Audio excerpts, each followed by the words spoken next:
কিছু মেয়ের বিয়ের আগের দিন গভীর রাতে লেখা চিঠিটা হয়তো এমন হবে, আমার তোমার সাথে বিয়ে হবার কথা ছিল, কিন্তু হবে না, হবে অন্য কারো সাথে যাকে আমি চিনিও না। আমার অনিচ্ছা থাকা সত্ত্বেও সে আমাকে ছুঁবে, আমি চাইলেও কিছু করতে পারবো না। আমার অনেক ঘৃণা লাগবে, কারণ আমাকে যে অন্য কারো ছোঁয়ার কথা ছিল না, আমাকে যে তোমার ছোঁয়ার কথা ছিল। যখন তাকিয়ে দেখব তোমার ছোঁয়ার জায়গায় অন্য কেউ আমাকে তখন আমি জোরে জোরে কান্না করতে থাকবো। আর আমার কান্না দেখে ওই মানুষটা হয়তো ভাববে আমি সুখের কান্না করতেছি, কিন্তু সে কখনোই বুঝবে না আমার বুকের বাপাশে যে একটা মানুষের জন্য ব্যথা জমে আছে। এভাবে প্রত্যেকটা রাত আমার কাছে ধর্ষণের মতো কাটবে, কিন্তু আমি চাইলেও কিছু করতে পারবো না। আমি যে একটা কাগজে স্বাক্ষর করে নিজের জীবন অন্যের হাতে তুলে দিয়েছি, প্রতিদিন তার পরিবারের মন জোগাড় করে চলতে হবে।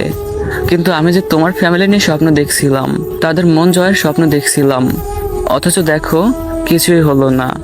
একসময় আমি অভ্যস্ত হয়ে যাব, তারপর একদিন হঠাৎ করে শুনবো আমি মা হব। এটা তো একটা নারীর জীবনের সব থেকে সুখের দিন, কিন্তু আসলে ওই দিন আমি সুখী হব না।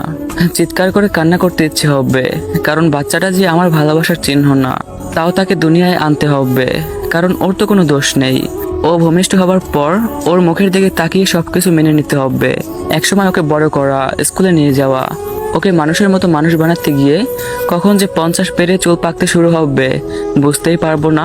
এর মাঝখানে হয়তো তোমাকেও মনে পড়বে, লুকিয়ে লুকিয়ে কান্না করব, তারপর দীর্ঘশ্বাস ফেলে আবারও ব্যস্ত হয়ে যাব। এভাবেই সময় কেটে যাবে। তারপর হয়তো কোনো এক রাতে ঘুমের মধ্যেই হারিয়ে যাব। হয়তো তুমি সেই দিন জানবেও না, হয়তো আমার কথা মনে করবে, হয়তো আমার কথা মনে করে বালিশ চাপা দিয়ে কান্না করবে, কিন্তু সেদিন শত কান্না করেও কোনো লাভ হবে না। আর আমার মনের সেই কথাগুলো না জানাই রয়ে যাবে তোমার আজীবন। তারপরে সবশেষে একটা কথাই বলবো, ভালো থাকার চেষ্টা করো, নিজের খেয়াল নিও। ভালোবাসা সুন্দর, তাই না? মেনশন করেন আপনার সেই মানুষটাকে যাকে নিয়ে সারা জীবন একসাথে থাকার স্বপ্ন দেখতেছেন।